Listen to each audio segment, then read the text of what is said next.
5 লাখ টাকা মাছ ছিল লেগে ঠিক আছে। কোন ভাই? এই ভাই ক্যাপ মাথা ভাই, সাদত ভাই। তো টাঙ্গাইলের বিখ্যাত মাছ শিকারী 5 লাখ টাকার মাছ মারছিল। তো তিনি কিন্তু আজকে আমাদের বানিয়াপুর এসে পড়ছে। হ্যাঁ লাগছে, এই যে সাইডে লাগছে একটা, দেখেন বিশাল বড় ভিউয়ার্স। তো আমরা আজকে চলে আসছি আমাদের পার্শ্ববর্তী এলাকা বানিয়াপুরে মাছ মারা দেখার জন্য।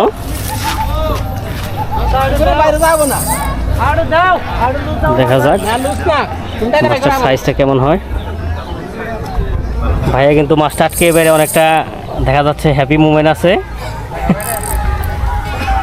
তো মাছটা তো মোটামুটি ভালোই শক্তি করতেছে।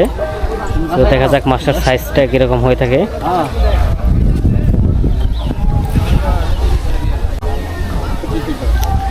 সো ভিউয়ার্স, আমরা চলে আসছি আজকে বানিয়াপুর। এখানে কিন্তু অনেক শিকারী দেখেন মাছ মারার জন্য আসছে। তো এখানে একটা মাছ দেখা যাচ্ছে।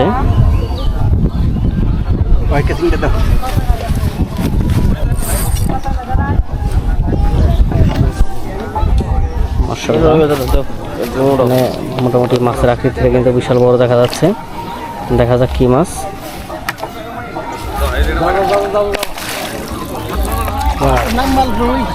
ও রুই মাছ।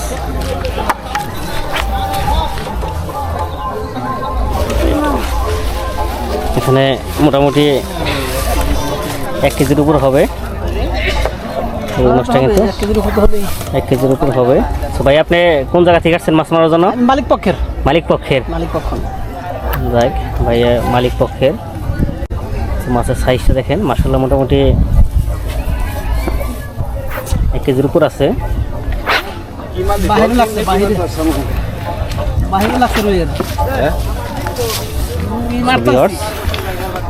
বসিটা কিন্তু খুব শক্ত আটকেছে, বাহিরে লাগছিল।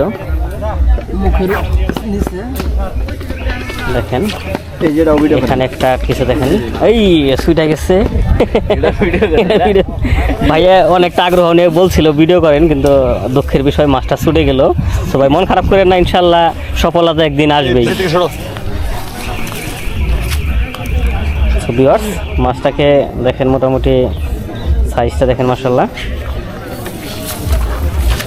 ও মাছটা কিন্তু প্রচুর পরিমাণ শক্তি করতেছে।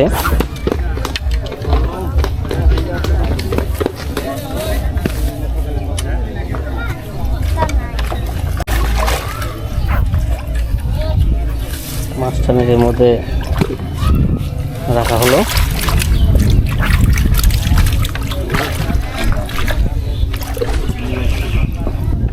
প্রচুর মাছ শিকারী কিন্তু বানিয়াপুরের আসছে এই পুকুরে মাছ মারার জন্য।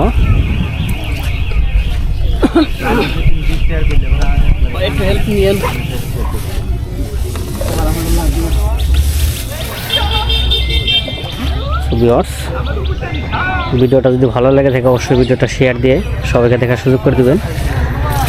সবাইকে অসংখ্য ধন্যবাদ। Thank you so much.